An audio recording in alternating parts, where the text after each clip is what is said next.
Welcome everyone to PRIISM seminar this week. Super excited. We have Dr. Susu Zhang with us here today. So Dr. Susu Zhang is an assistant professor of psychology and statistics at the University of Illinois Urbana-Champaign. Her research involves latent variable modeling for testing and learning data, as well as integration of complex data, like log data, into latent variable models to address measurement and educational questions. She currently serves as the co-PI of two federally funded projects on the analysis of mathematics progress data to understand the performance gap between learners from different demographic groups. Her work has been published in major journals in the field like Psychometrica, British Journal of Mathematical and Statistical Psychology, Multivariate Behavioral Research, and more, and received the NCME 2022 Alicia Kaskalar Award. In addition, she's co-delivered several R packages and short courses for process data analysis and cognitive diagnostic assessments for learning. So I'll ask if you have questions, just hold them in the chat or put them in the chat as we go, unless they're sort of clarifying questions. And I'd like to turn it over now to Susu. Thank you very much. Thank you so much, Clint, for the invitation and for the nice introduction. And it is a great pleasure to present here today. And thank you so much for introducing you in the chat. It's a great pleasure to meet everyone here. And okay. So my talk today is called Informing Educational Measurement with Test-Taking Process Data. So testing plays a seminal role in many tasks. For example, high-stakes educational tasks are used to guide things like admissions, and other tests are used to guide recruitment and licensing. Formative assessments are commonly used in classrooms to support learning, and large-scale assessments are used by policymakers to guide their policy decisions and funding allocation. In educational measurement, one of the main tasks is to obtain scores of mental constructs, such as academic proficiency, cognitive abilities, and complex problem-solving skills based on the observed behavior data collected from tests. So this is probably one of the most traditional form of test people are familiar with, which is handwritten test. On these handwritten tests, such as this trigonometry question, the behavior data are the handwritten responses, typically requiring manual grading, and is done at a smaller scale. And this is very commonly seen in a lot of the large-scale assessments, which is multiple choice tests. On these tests, the behavioral data collected are ordinal scores or the response categories that the examinee selected from a set of options. In this case, because the grading is very scalable, this is very commonly seen in a lot of standardized and large-scale assessments. But one of the limitations is that the item format is quite limited, and the individual differences in the examinee's behaviors or answers are just limited to the scores they get on the questions or the response categories. Now we're seeing increasing popularity of computerized tests, which affords the collections of some additional behavior data known as process data. Here we define process data as the computer-recorded log files generated from test-taker interactions with a computerized assessment. For example, their keystrokes and click strings in pursuit of solving a problem. And here is an example question that is a computerized item that is quite interactive. So this is a simulation task from the OECD Education and Skills online assessment. On this question, the examinees were told that they can work in the simulated web browser environment, and you can see that they can actually switch to email here as well. And using this simulated interactive environment, they were asked to solve the task that's outlined on the left. So here they're told that they ordered a desk lamp that was in the wrong color. They would like to arrange for an exchange of the lamp on the simulated web browser in exchange for the color that they actually ordered. So let me show a video of what this question looks like and what the data collected looks like.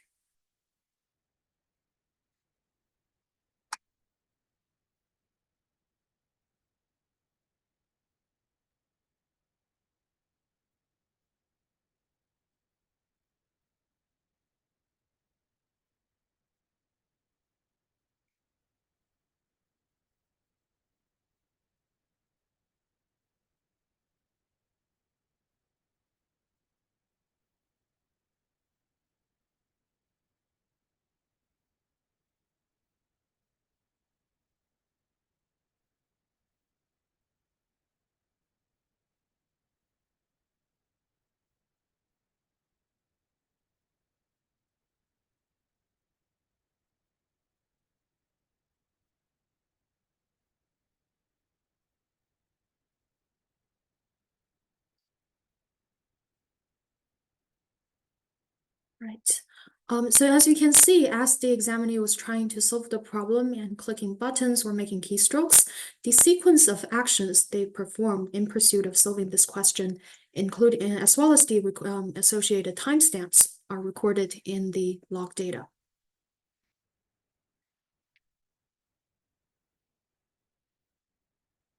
So that was a relatively interactive computerized question, but we can also have other examples where the items aren't originally designed to be simulated or interactive. For example, this is a question from the eNAEP, which is the digital version of the National Assessment of Educational Progress 8th grade math question. As you can see that the exam was delivered on a digital assessment platform, the question itself is quite similar to what you would get on a paper and pencil test, which is just asking the examinee what's the result of multiplying two numbers here.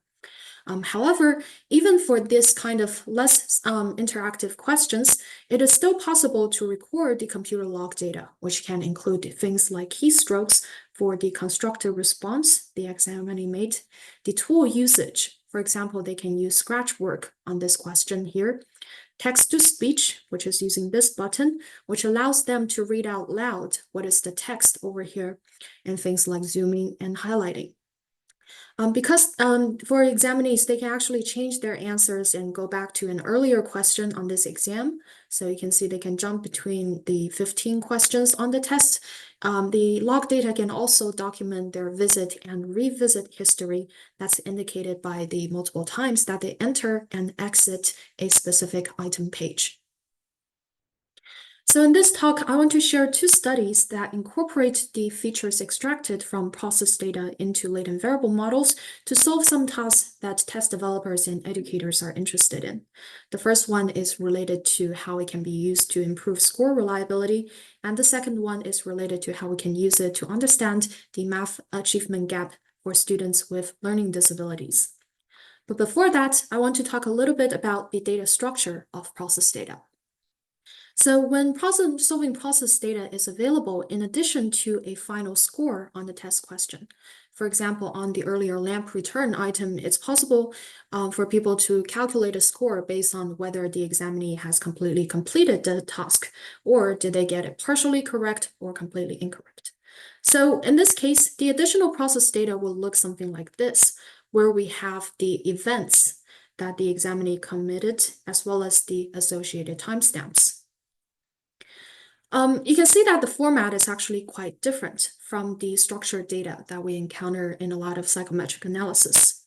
If we denote the sequence of actions that an examinee takes to complete item J by Sj, then Sj over here is a sequence of ordered categorical events, and the sequence has length Lj, where Lj is the total number of actions performed by an examinee on an item J. And this is something that can differ across examinees. You can think of on the same question, there can be one examinee who just does 3 actions in total, and there can be someone else on the same question doing over 100 actions. So Lj differs across examinees. And each element inside this sequence is essentially the elf action. So the elf element, SJL, is the elf action performed by the examinee. For example, clicking the return form. And this action comes from a large set of all possible actions on this particular question. So as you can see, this structure precludes the direct application of a lot of tools and models that were developed for item response data. In both studies I report here, we'll instead work with features extracted from the sequences SJs using multidimensional scaling, or MDS. But of course, other kinds of feature extraction methods should also work. So feature extraction using MDS from action sequences was a method proposed by Tong and colleagues in 2020. The essential idea is that we want to transform variable length action sequences, the SJs. Now I'm including a subscript I for the ith examinee on the J question. So we want to transform the action sequences, SIJs, into k-dimensional continuous numerical features denoted by XIJs. And this is done by finding the xij's for each examinee from 1 to large N that minimizes this objective over here.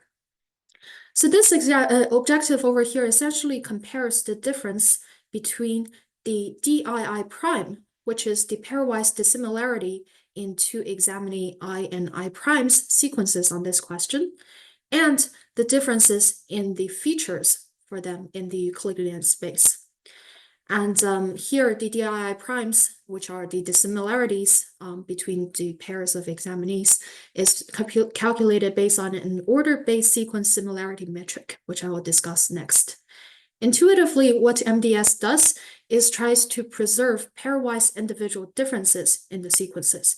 And essentially, it says that I want this objective, which is the difference between a pair of examinees in the original sequence space and the difference of them in the new feature space to be as small as possible. Something else about the MDS features is that one, they usually do a pretty good job in preserving the information about the individual sequences.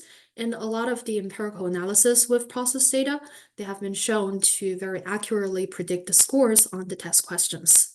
And MDS features are also dense numerical features that inherently lack interpretability.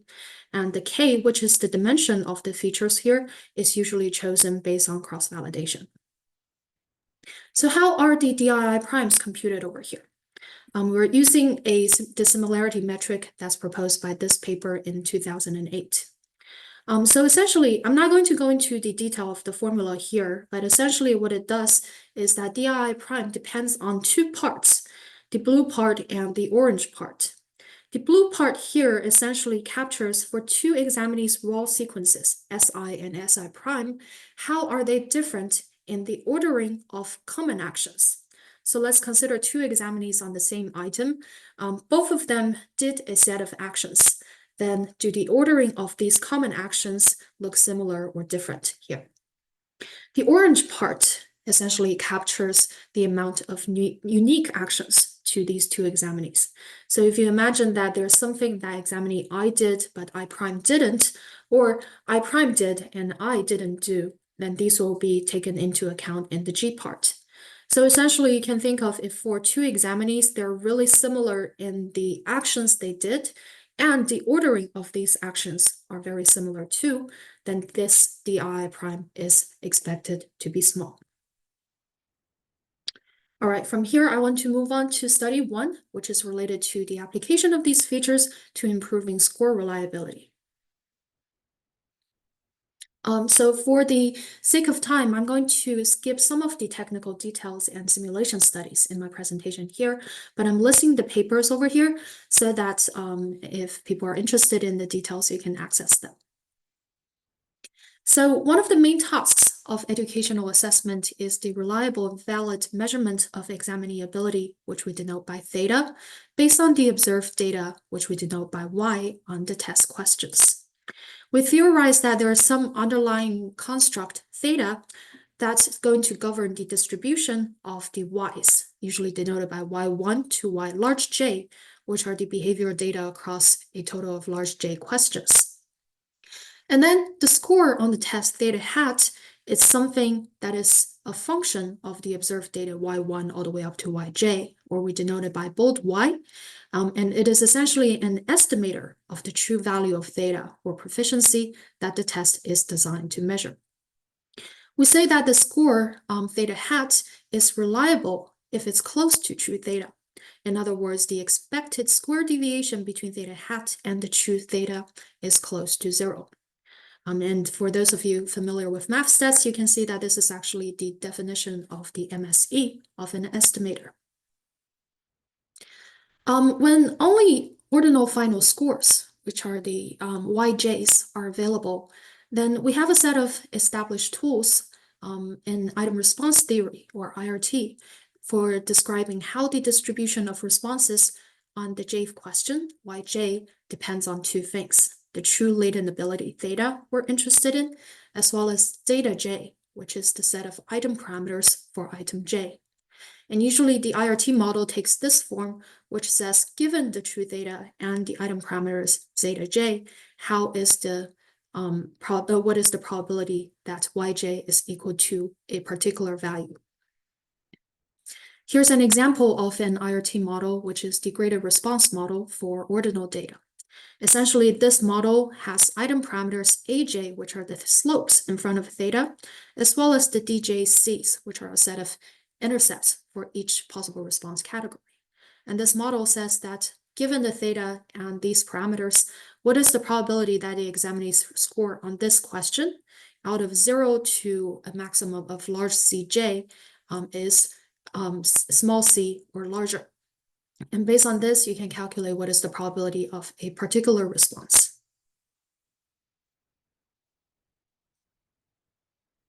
So for the current purpose of ability estimation, let's suppose that the item parameters, which are the zeta j's, are known.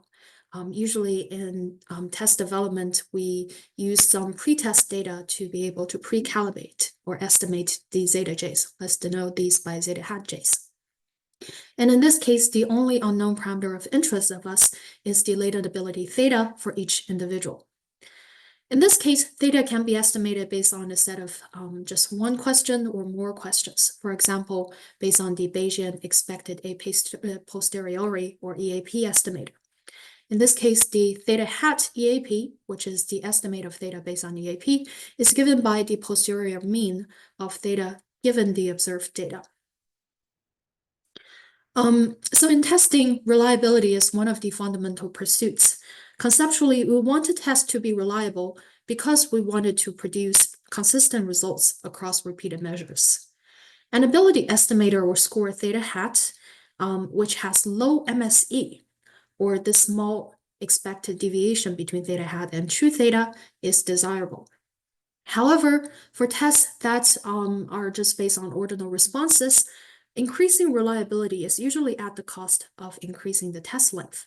This is because each single item, for example, a multiple choice item, it does not provide too much information about the measured proficiency. So in order to get enough information for accurately estimating theta, then we actually need to accumulate information by having more questions. However, what if we can gather more information than the final responses? For example, what if we have the problem-solving process data? Well, it certainly has a nice rationale for us to believe that Sj, or the features extracted from Sj, the xj's, can give us more information than just the final score alone, which are the yj's, about the measured trait.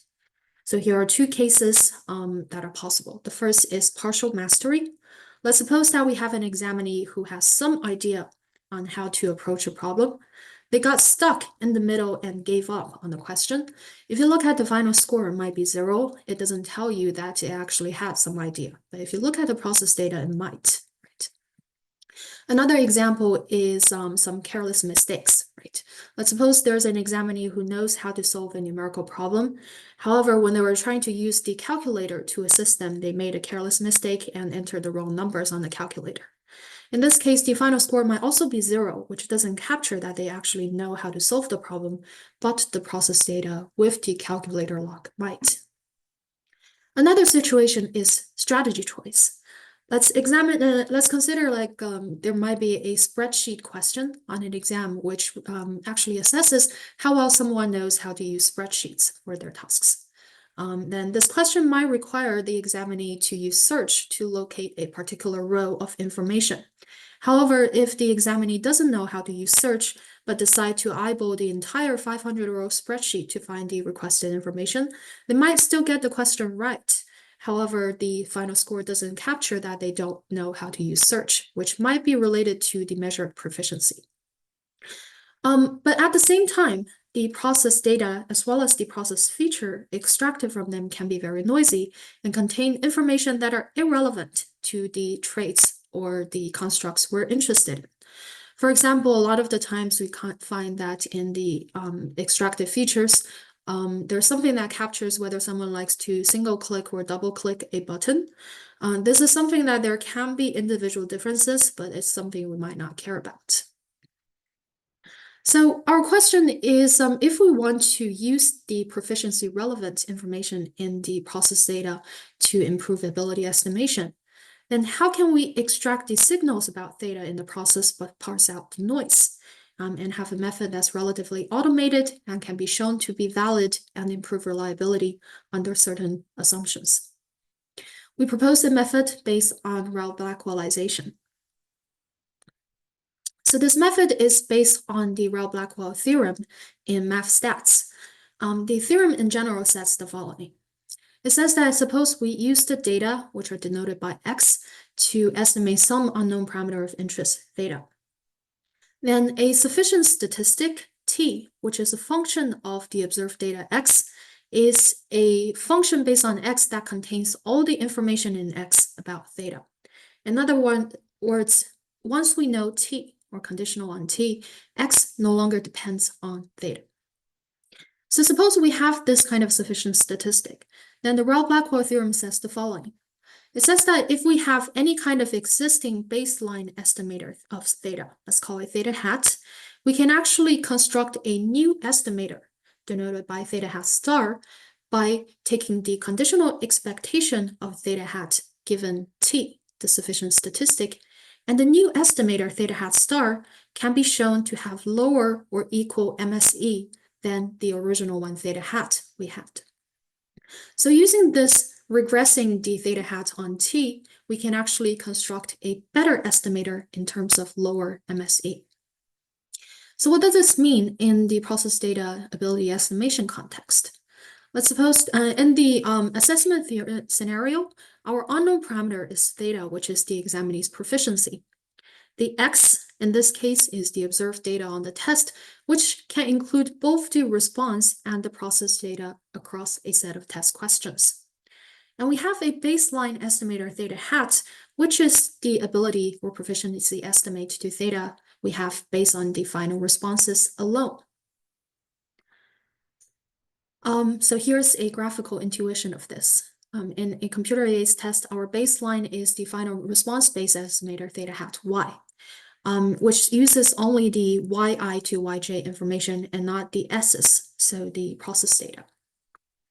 If we can find a sufficient statistic t that explains all the association between the true theta and the observed data, including both the process and the response across the questions, then we can potentially construct a new estimator by regressing the theta hat y, which is the baseline, the response-based estimator on t, and the resulting theta hat star from this regression will be a more reliable score or a more reliable estimator. Problem is, how do we find t? The idea is quite simple. We're going to regress the IRT score, which is the theta hat y, on the process features. Here's a detailed description of the procedures for doing this and constructing the new process-based estimator.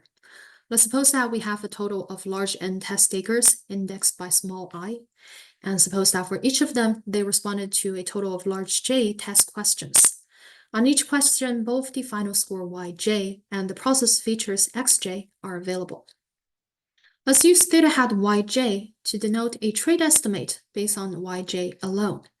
And let's use x minus j to denote the process features from all j minus 1 questions, leaving out the current item small j. Then for each small j, it's possible for us to construct a new process incorporated estimator.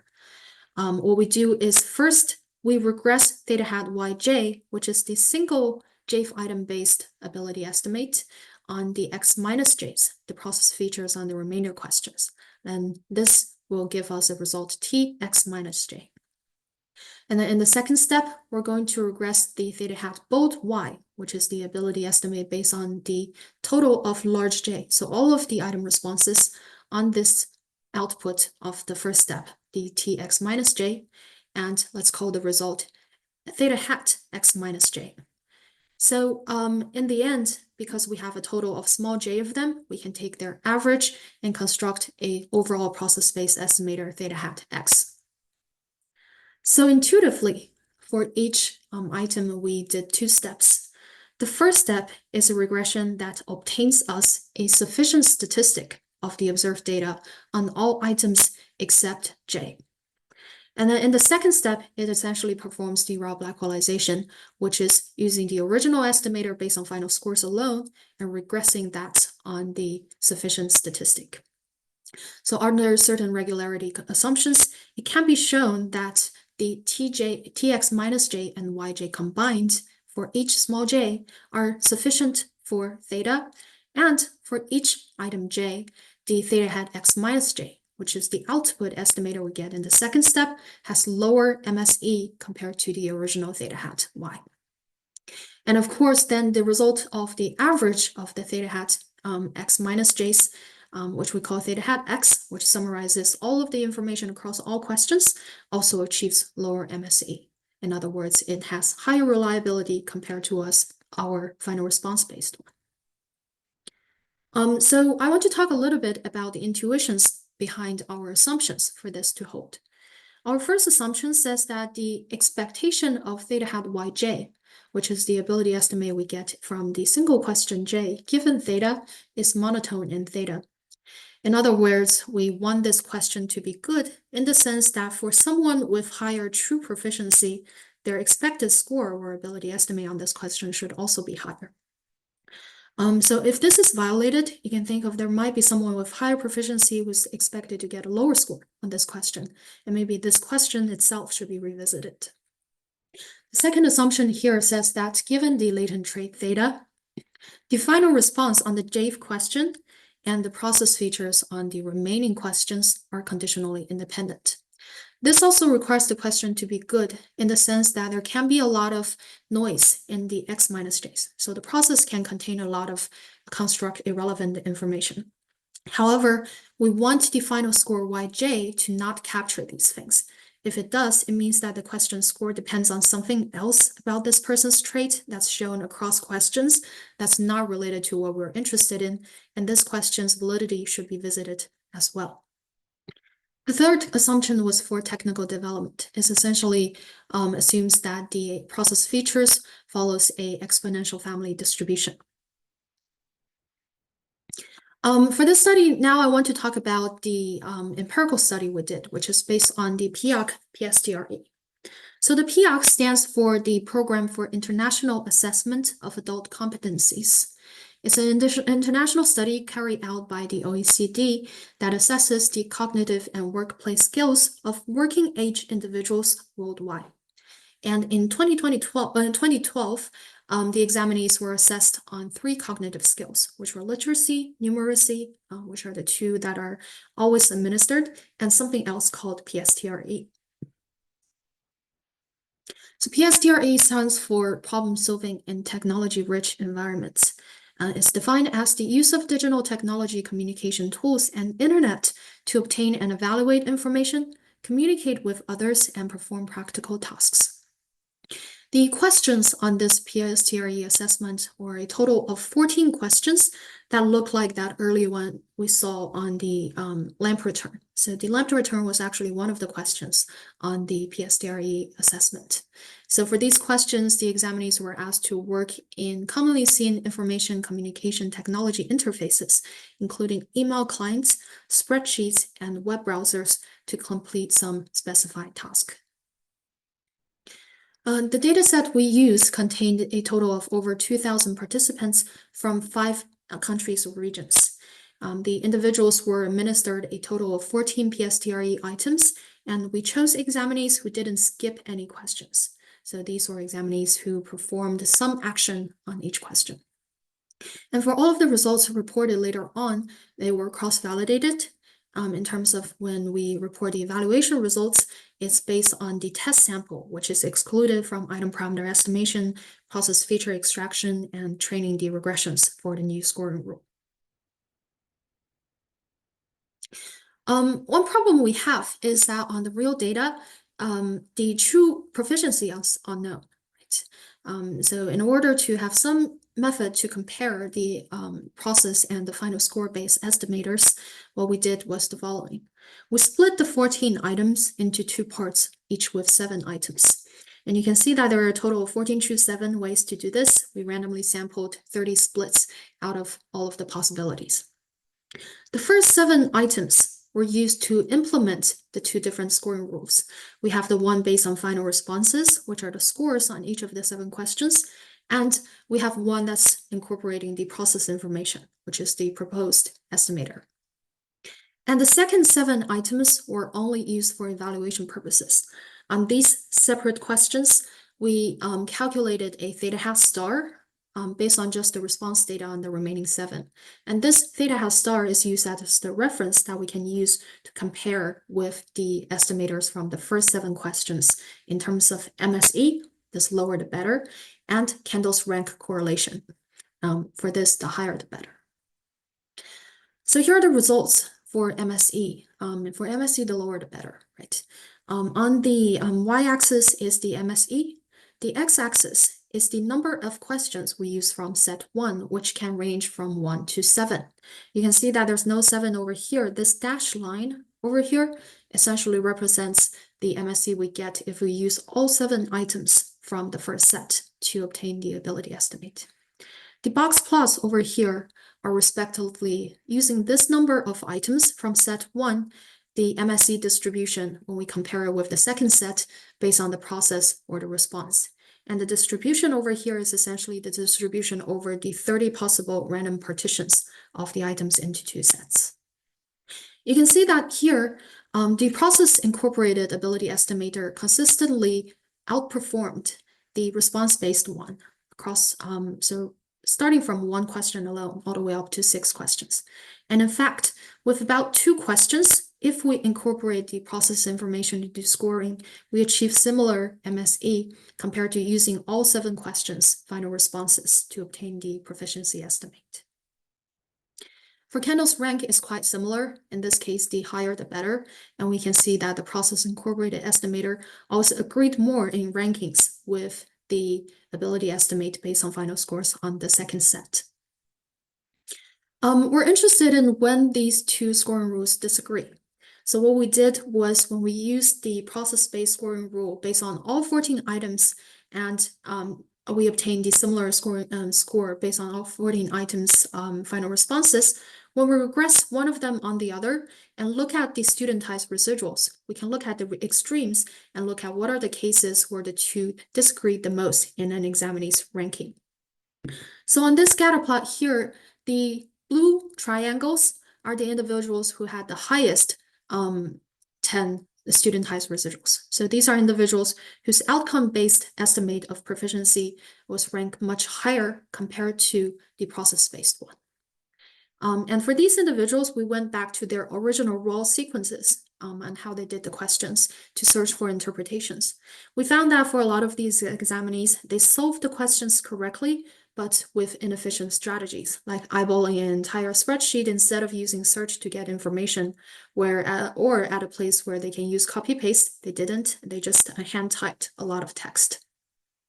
We also look at the other direction, which are the red rectangles over here. So these are the individuals whose process-based score was ranked much higher compared to their outcome-based score.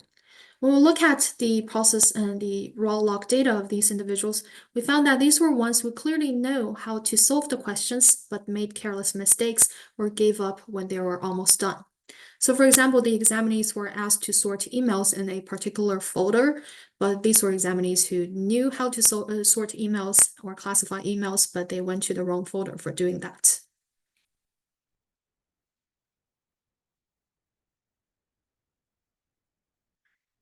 So we have, in the end, we're interested in, so now we have 2 scoring rules, and you can think of them as 2 judges for an examinee's performance.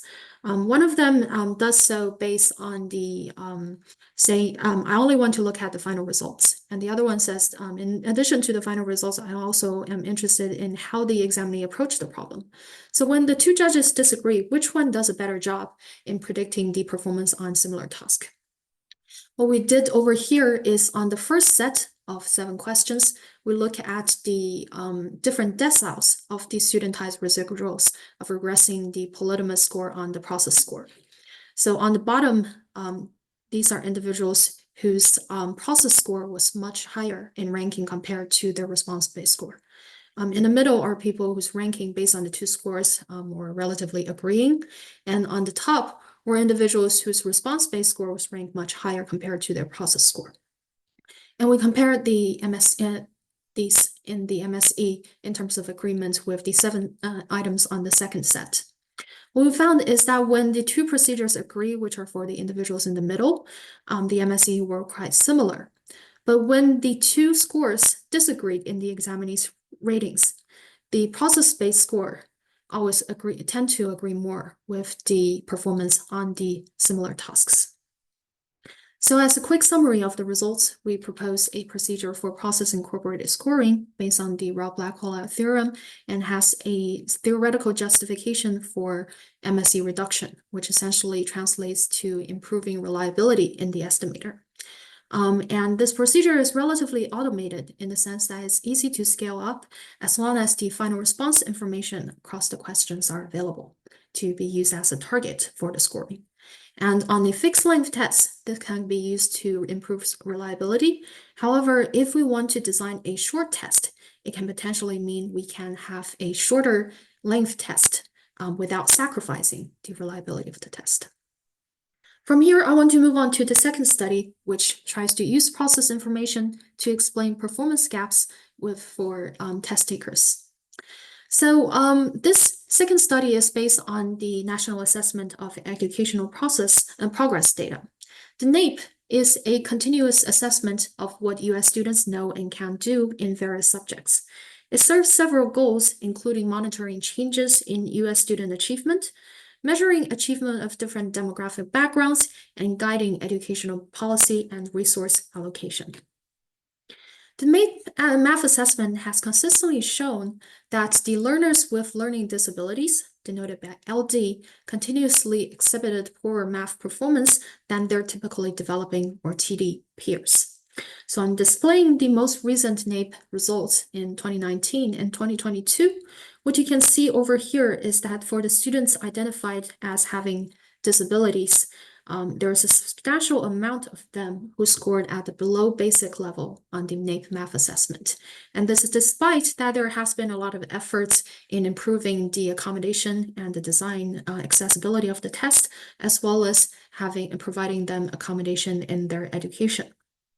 So since 2020, the IES launched several efforts to leverage process data to understand the math test-taking behaviors for students with disabilities.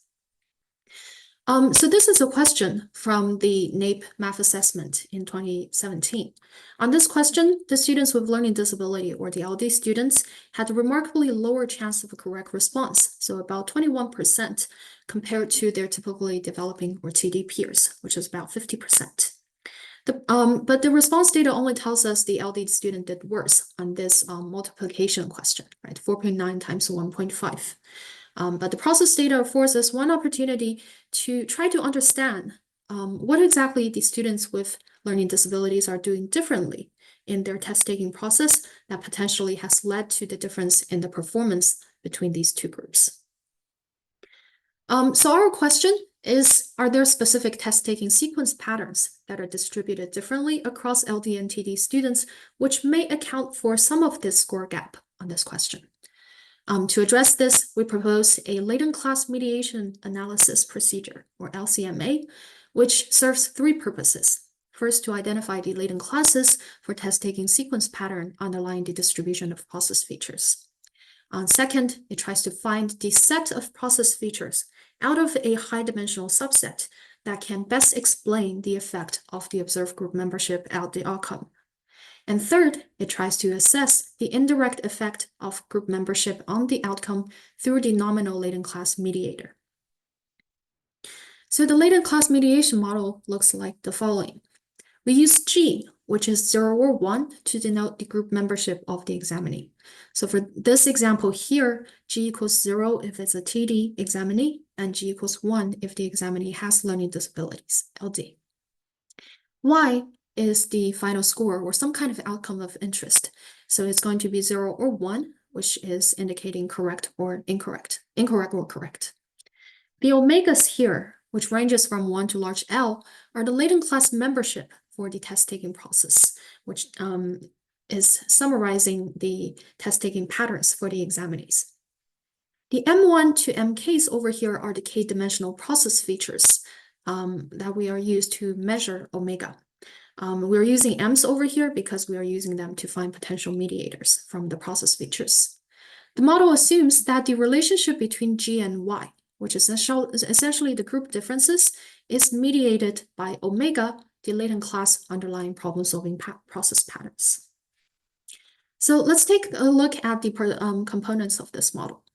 This part says that given a particular latent class, omega equals small omega, the M's, which are the process features, are distributed with different means and covariances for their multivariate normal distributions.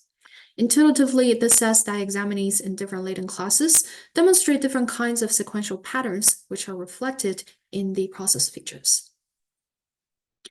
This arrow here says that the examinees from different demographic groups can differ in their latent class membership probabilities. So, for instance, the LD students may be more or less likely to demonstrate one type of test-taking process pattern compared to their TD peers. And this is summarized by different parameters associated with latent class probabilities for the two groups. And this part essentially describes how the final response relates to the omegas, which are the test-taking process latent classes, and the G's. Essentially, this says that for the testing, some sequential patterns or omegas are associated with higher chances of correct response.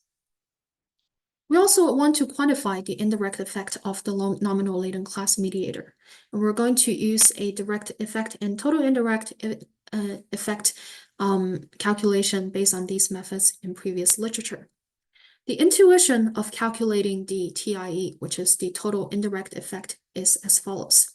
Let's suppose that for someone in group 1, so the LD students, if the distribution of their latent classes, omegas for process patterns, flip from that for group 0, which is for TD peers, to that for group 1, how much of a difference do we expect in the expected scores? So in addition, so this will partially capture the indirect effect of the latent classes for explaining the relationship between G and Y. In addition to calculating this effect, we can also use Bootstrap to empirically estimate a confidence interval for that, which we can use for model comparisons. So the MDS features earlier on, we see it's k-dimensional, but a lot of the dimensions are things that might be irrelevant to explaining the relationship between group membership and the final score. So we want to do some kind of variable selection in all of the high-dimensional MDS process features, which might be noisy, and find an optimal subset of features that can be used to find latent classes of examinees that maximize the TIE, the total indirect effect of the latent class mediator. So the essential idea here is that we start with an initial subset of features, and based on that, we'll do stepwise selection, like we do when we do stepwise regression, where we include an additional process feature to the current subset if including it increases the absolute value of TIE of the omega, and the increase is significant. And similarly, we're going to exclude if excluding a included feature will increase the absolute value of TIE and the most, and increasing it is significant.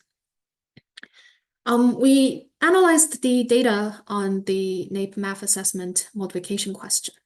The data set we used included over 3,000 students who completed a 30-minute version of the eNAEP math block. This includes about 590 LD students and about 1,300 students who answered the multiplication correctly, or y equals to 1. Using the procedures described earlier, we selected a total of 5 process features out of a total of 20 MDS features using this algorithm. And based on these 5 features, we found 6 latent classes. When we don't look at the latent class mediators, the direct effect of disability membership G on Y was about negative 0.27. In other words, the examinees with learning disabilities were substantially lower in their chance of correct response compared to their peers. After incorporating the latent class mediator, the direct effect declined in magnitude to about negative 0.06, and the total indirect effect of the latent class mediator was about negative 0.2 with this particular confidence interval. What this tells us is that the latent class variable was able to partially explain the relationship between disability group membership and the final score. For the rest of the time, I want to quickly look at some of the interpretations we got for the latent classes. Based on looking at some of the patterns of people in these different latent classes, we're able to give each of them a label and look at some of their behavioral differences. So these were the 6 latent classes. First one we labeled, these were individuals who answered correctly, so submitting the correct response of 7.35 on this question without any tool usage. And the second class were people with all sorts of incorrect responses without tool usage. Third class was what we call scratch work. These were people where 100% of them used the scratch work tool on this question. Number 4 is called irrelevant tools, meaning that they were using a variety of other tools like equation editor for this simple digit typing question, and things like theme changes, text to speech, etc. on this question. Fifth class was described as revisit. These were individuals who revised their answers or visited the question multiple times.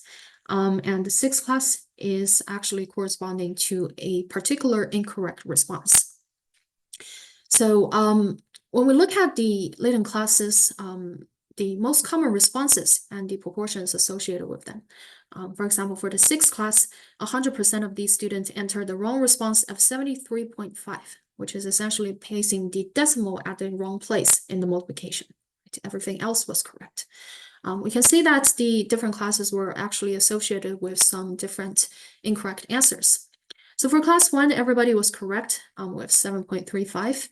Class 5, which is the revisit class, everyone was correct with the answer 7.35, but they revisited the question.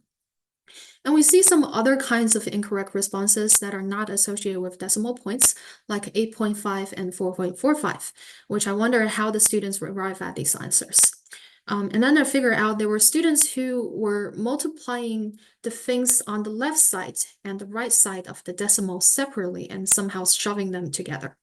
So for this question, if you multiply the 2 digits on the left side, you get 4 times 1, which is 4. If you multiply the 2 things on the right, which is 5 times 9, you get 45. And you combine them, you either get 4.45 or you get 8.5. So these are corresponding to specific kinds of misconceptions.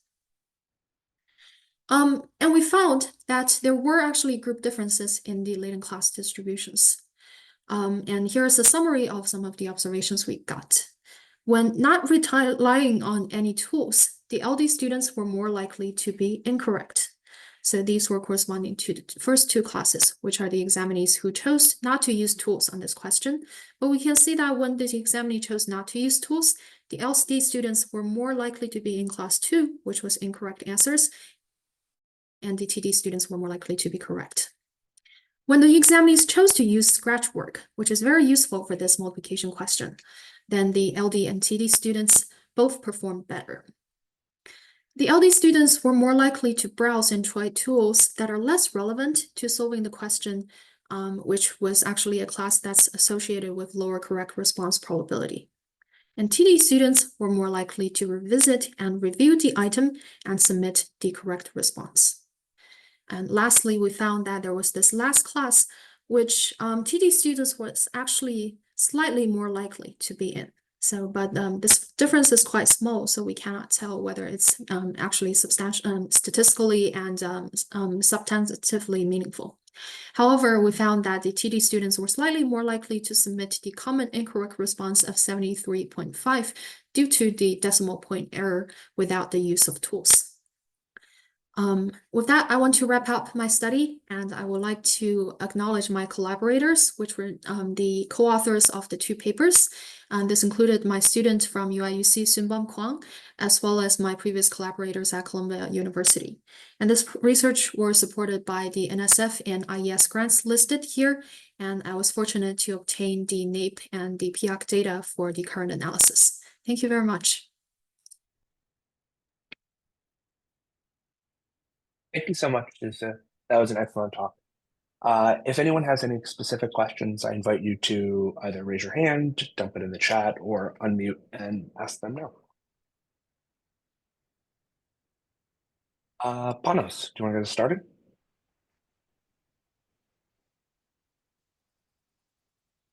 You are muted. Hannes, I think you're muted.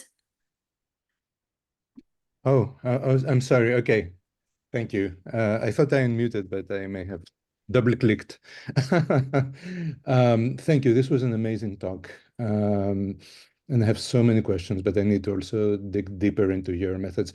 I have two questions. I'd like to, of course, give the floor to somebody else, but I'll start with one. So when you decide how many latent classes in this last study, when you decide how many latent classes you need, you probably kind of said that as part of your description, but if you could please distill it for the sake of my understanding, because, the technical details are, substantial. How do you know that 6 classes are adequate? Or Thank you so much. yeah. Thanks for asking this question. Indeed, it was something I didn't discuss in my slides over here. So we selected the number of latent classes based on the selected features using BIC, which is the common approach that's taken in the latent class analysis. Okay. All right. Thank you. So that was quick. So can I ask a quick second question, or maybe that's not quick, is when you have this sequential data, which kind of flattens the problem-solving hierarchy, if you understand what I mean. Like you have sub-goals, right? And then you say, okay, I'm going to solve this problem, but I need those following sub-goals to get to it.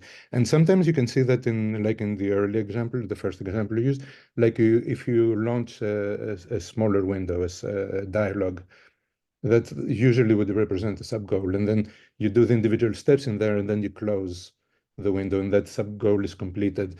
So the gestures that signify like launch the sub-goal, close the sub-goal, are kind of hierarchical on a different level than manipulating the individual digits, say, within a particular.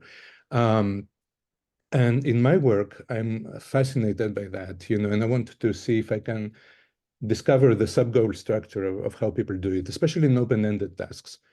Like, go do that. And if you don't know the so-called correct way, where you know what the sub-goals are, and the question is, do this and hit them or not? But the sub-goals could be open-ended. How can I detect, and I suspect the answer, but I want to hear you say it, how can I detect, oh, these are major steps that the student is aware they can take? Otherwise, they could be stumbling upon the correct answer by poking around randomly. But if they know the right sub-goal structure, then yeah. So how would you identify in your unstructured list of what are the crucial steps? Yeah. Yeah, so this is a great question. To respond to that, I do want to point to one of my colleagues' papers. So there was a paper by Dr. Zhi Wang and Dr. Xueying Tang. I think the name was called Subtask Analysis based on process data. And the idea is that how we can use some of the data-driven methods to identify subtasks from the sequential data. And the intuition of their approach is as follows. When we are within a subtask, so when we're pursuing, and the examinee is working on a sub-goal, then their action sequence is more predictable. Like there are a specific set of actions they take here, and there's usually a subset in a particular order. But when they switch between subtasks, like switching from doing one thing to the other, there's more uncertainty in predicting what's going to be the next action when they're switching tasks, because there's higher amount of variability over there. So what they did was using I think based on some kind of neural language model, like a deep learning or a sequence-based model, and they tried to use the action sequences to predict what's the next action of the examinee. And they can use the predicted probability distribution to capture how much uncertainty there is predicting the next action. And when you see those jumps in the entropy, which is the uncertainty in the next step prediction. You can use that as a way to segment the sequences into places where you have more certainty in predicting the next action and places where you see a significant jump. And using that methods, they were able to segment the sequences into smaller parts. And usually it's associated with a pretty nice interpretation where each segment is corresponding to a subtask. Oh, that's great. And actually, this is a method that has been tried in music. I mean, to give you a language example, imagine you just have the characters and we don't have spaces, so we don't know where the words begin and end. And you know, the jumps in entropy very often. I mean, it all depends on the nature of the alphabet, you know, and all that. In music, the jumps in entropy don't always necessarily correspond to the meaningful words, word boundaries, same as in language, you know, but because they're mixed in with word transition frequencies, you know,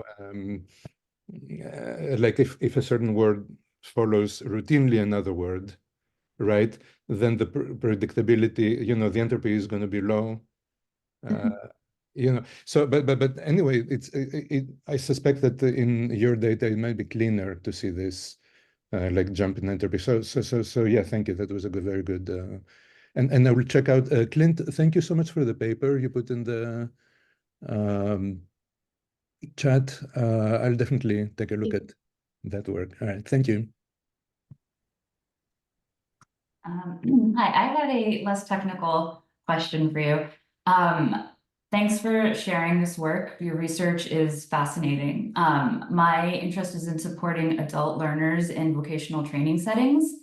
And I've worked over the years in a number of programs supporting adults trying to get jobs as software engineers or something higher paying, despite not having a degree to prove that they had the credential to do that. And one of my frustrations has been that, you know, we are consistently unable to assess our students' talents and their skills. Maybe they're not right for this program, maybe they're right for another type of program.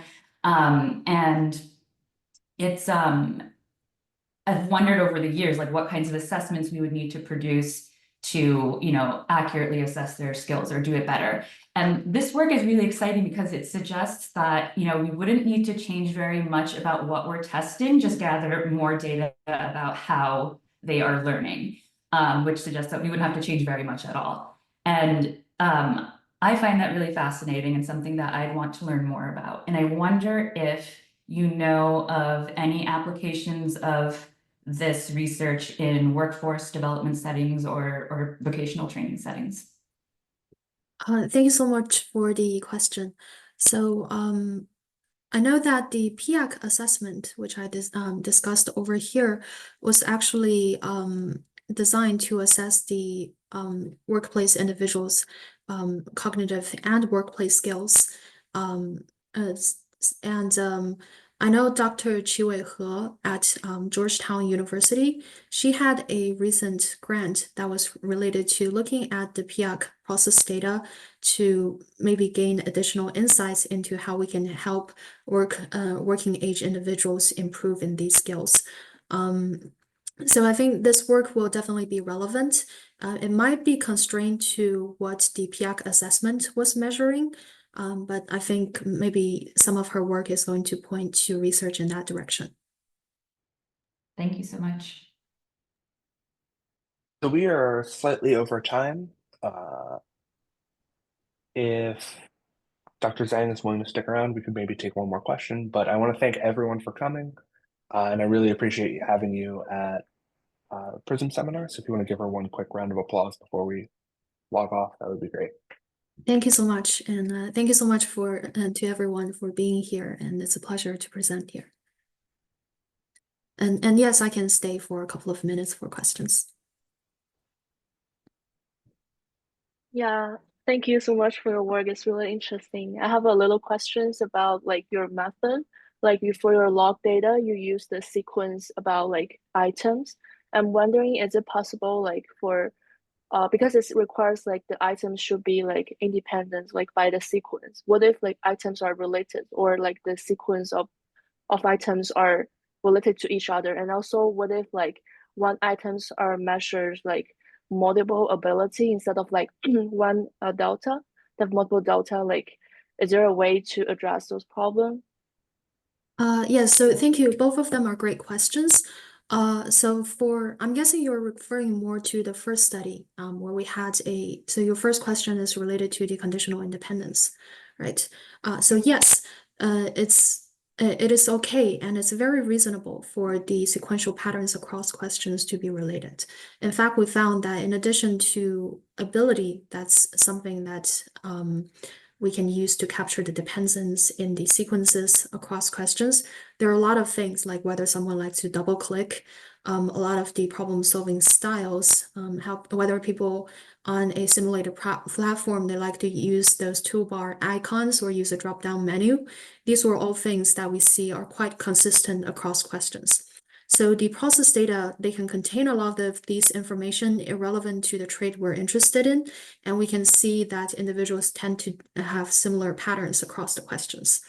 The assumption we had was that so the process data can contain these information irrelevant to theta that are showing up across questions, but we don't want the score to capture that, in the sense that if someone tends to, say, prefer double clicking versus single clicking across questions, we don't want the final score they get on the question, which is how well they completed the task, to be related to whether they single or double click. And with that, we can still have that conditional independence between the score and the process on the remaining items, even if the process contains a lot of irrelevant information. So, does that answer your first question? Yes. Okay. Thank you. Your second question was related to whether we can assess multidimensional scales. This is a great question and a extension we're working on. Proving this technically and finding a method that can be theoretically justified turns out to be more challenging in the multidimensional case compared to the unidimensional theta case. So I think this is an area that actually needs some extra work. But right now we're working on whether these methods can be extended to, say, cognitive diagnosis models, where we're interested in leading classes of binary scale mastery or attributes of examinees that's multidimensional based on the process data.